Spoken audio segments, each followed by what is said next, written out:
गृहोपयोगी साहित्याची खरेदी करताय तर आजच आपल्या टेकेट सुपर मार्टला भेट द्या. कडधान्य, डाळी, साबण, ब्रँडेड कपडे, शूज, सायकल, कॉस्मेटिक्स हे सर्व मिळण्याचं एकमेव ठिकाण म्हणजेच टेकेट सुपर मार्ट. 5,000चे भरपूर डिस्काउंट. कमीत कमी 4,999च्या खरेदीवर 5 किलोमीटर पर्यंत मोफत घरपोच सेवा. पत्ता पंचवटी चित्रमंदिर जवळ, 332 रोड. संपर्क 92 97 97 50 00.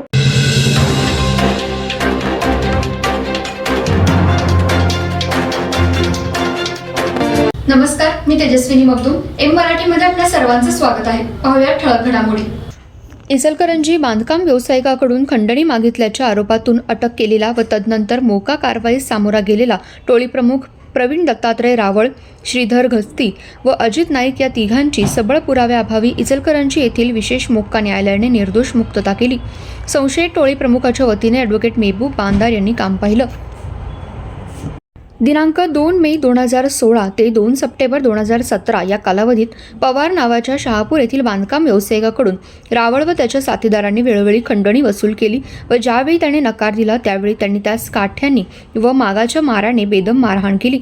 अशा आशयाची फिर्याद प्रस्तुत पवार यांनी 5 सप्टेंबर 2017 रोजी शहापूर पोलीस स्टेशनमध्ये दाखल केली. त्यानुसार रावळ व त्याच्या साथीदारांना अटक करण्यात आली. तदनंतर संघटित गुन्हेगारी अंतर्गत मोका कायद्याची कारवाई सुद्धा त्यांच्यावर करण्यात आली. प्रस्तुत प्रकरणातील संशयित आरोपी अजित नाईक यांनी अटकेच्या दरम्यान मोका कायदा कलम 18 अन्वये पोलीस अधीक्षक सांगली यांच्यासमोर गुन्ह्याची कबुली दिली. सुरुवातीस आरोपी यांना विशेष मोका न्यायालय पुणे येथे हजर करण्यात आलं. तदनंतर इचलकरंजी येथे मोका न्यायालयात सदर खटला वर्ग झाला. या प्रकरणी विशेष महानिरीक्षक विश्वास नारायण नांगरे पाटील यांनी कबुली जबाब घेण्याबाबत आदेश दिला. अतिरिक्त पोलीस महासंचालक बिपिन बिहारी सिंग यांनी मोक्का खटल्यास मंजुरी दिली. अप्पर पोलीस अधीक्षक शशिकांत बोराटे यांनी कबुली जबाब नोंदवला तर DYSP रमेश सरवदे व सूरज गुरव यांनी प्रकरणाचा तपास केला.